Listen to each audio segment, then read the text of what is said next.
Have you ever missed something important while you're binge watching your favorite TV show? I know I have. In this video, I'll show you how to set up on-screen notifications on your TV so you never have to miss anything important. My name is Steve, and this is IT Alchemy.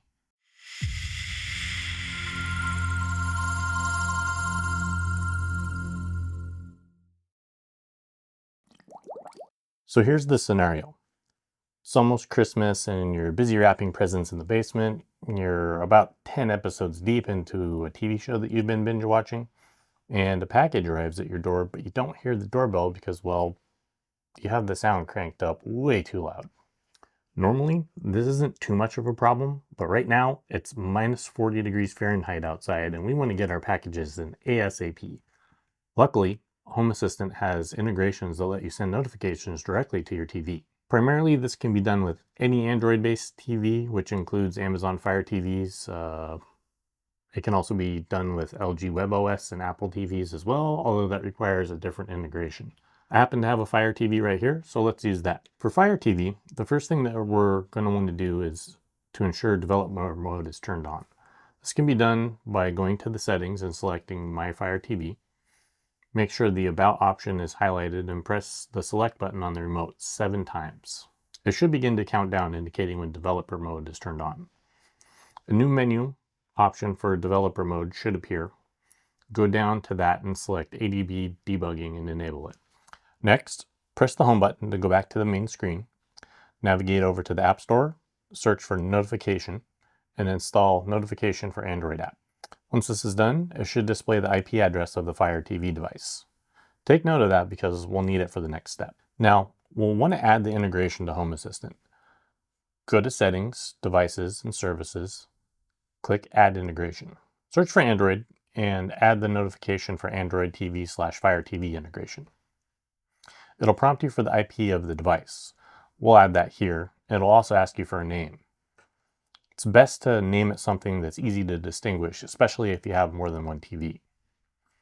We'll name this one Basement TV and hit Submit. That's it. This integration will send a pop-up window to your TV.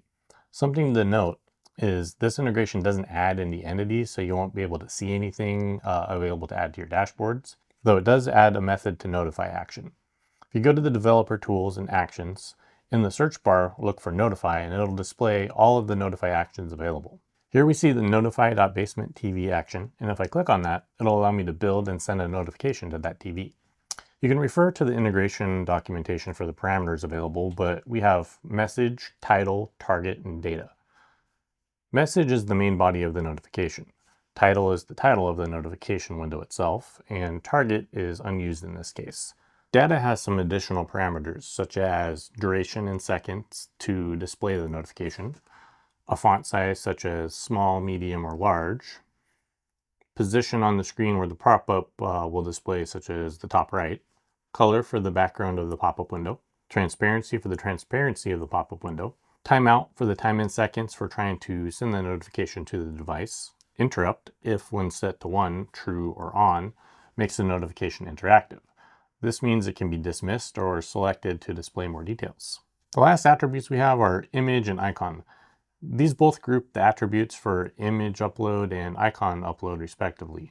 Each can have a path for a local image or icon, or a URL for an externally accessible image or icon.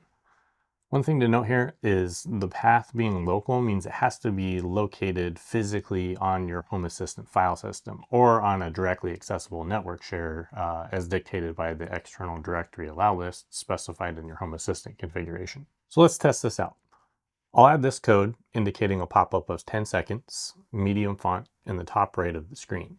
I'll specify a local image I've uploaded to the www/community folder of my Home Assistant instance. Press the perform action button and there we go. Now let's do the same thing, except we'll add an interrupt. This time we'll open Netflix and we'll play something and see if it stops.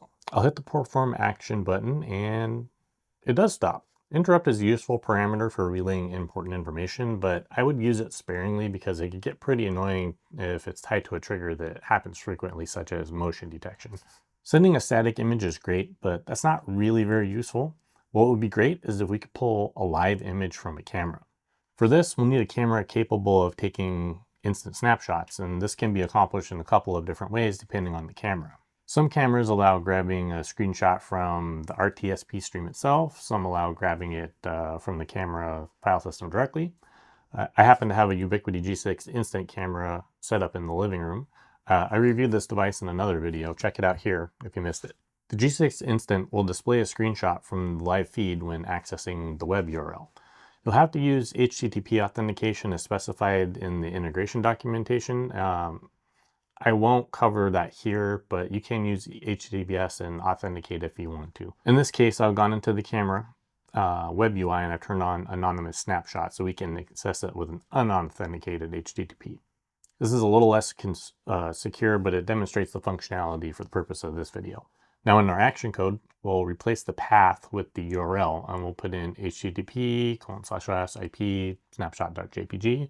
We'll perform the action and there we go. A notification with an image from a live camera.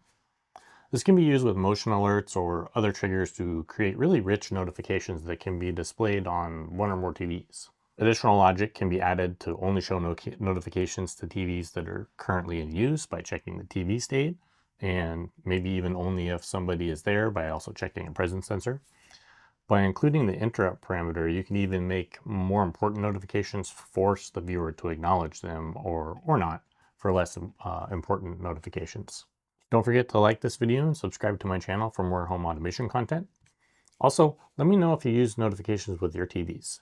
Do you combine it with audio alerts or anything to ensure that it's noticed? Let me know in the comments. Thanks for watching.